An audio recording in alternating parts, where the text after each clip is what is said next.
Assalamualaikum dan salam sejahtera. Buletin Awani pada jam ini bersama saya Fahmi Isudin dan kita mulakan dengan perkembangan Pesta Demokrasi Indonesia bermula 7 pagi tadi waktu tempatan sehingga 1 tengah hari ini dengan 204.8 juta rakyat Indonesia layak menunaikan tanggungjawab sebagai pengundi menerusi pilihan raya umum pemilu 2024. Tumpuan hari ini pastinya di lokasi-lokasi tempat pemungutan suara TPS termasuk 4 Presiden Indonesia, Joko Widodo atau Jokowi mengundi.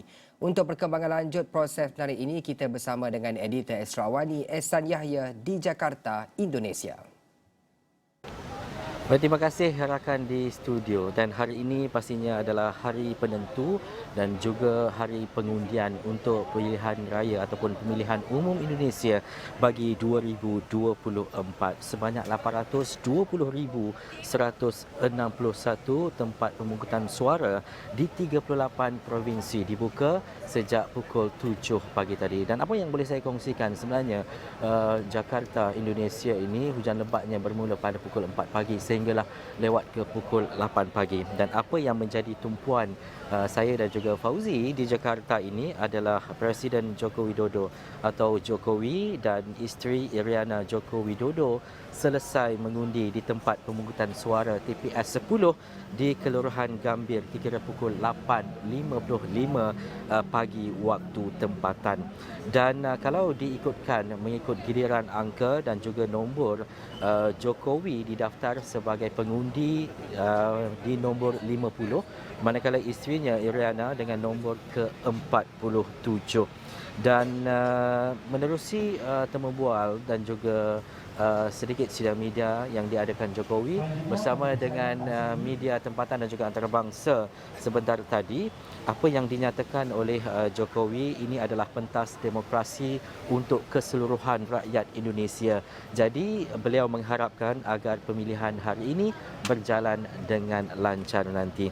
Dan katanya juga antara isu-isu penting yang mungkin dibangkitkan juga oleh wartawan yang hadir di sini adalah isu berkaitan dengan kekurangan beras, dakwaan berikutan kekurangan beras di Indonesia. Dan apa yang dinyatakan Jokowi secara ringkas, ia adalah berkaitan dengan faktor logistik dan juga bekalan itu ada. Bagaimanapun disebabkan keadaan dan juga situasi banjir di beberapa kawasan dan juga keadaan hujan menyebabkan bekalan itu sedikit berkurangan ketika ini. Apapun, ia akan dapat diselesaikan dalam keadaan segera dan penelitian lanjut berhubung dengan perkara itu akan dibuat dari semasa ke semasa. Itu antara yang menjadi tumpuan juga oleh Presiden Indonesia Joko Widodo atau Jokowi sebentar tadi.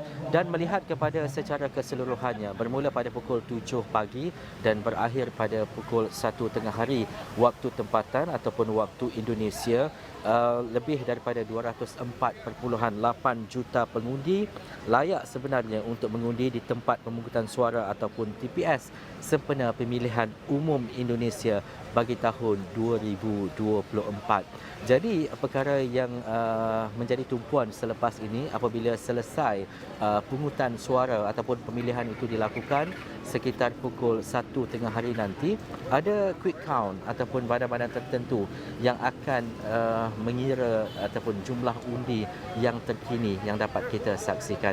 Jadi ini perkembangan semasa yang akan kami bawakan kepada anda, dan pastinya selepas itu tumpuan akan diberikan kepada rumah pemenangan, terutamanya di ketiga-tiga calon di sekitar berdekatan sahaja di sekitar Jakarta ini. Jadi tumpuan ini akan kami bawakan dari semasa ke semasa sehingga mungkin keputusan dan juga peratusan yang lebih besar dan juga jelas nanti untuk kita bawakan kepada anda dari semasa ke semasa.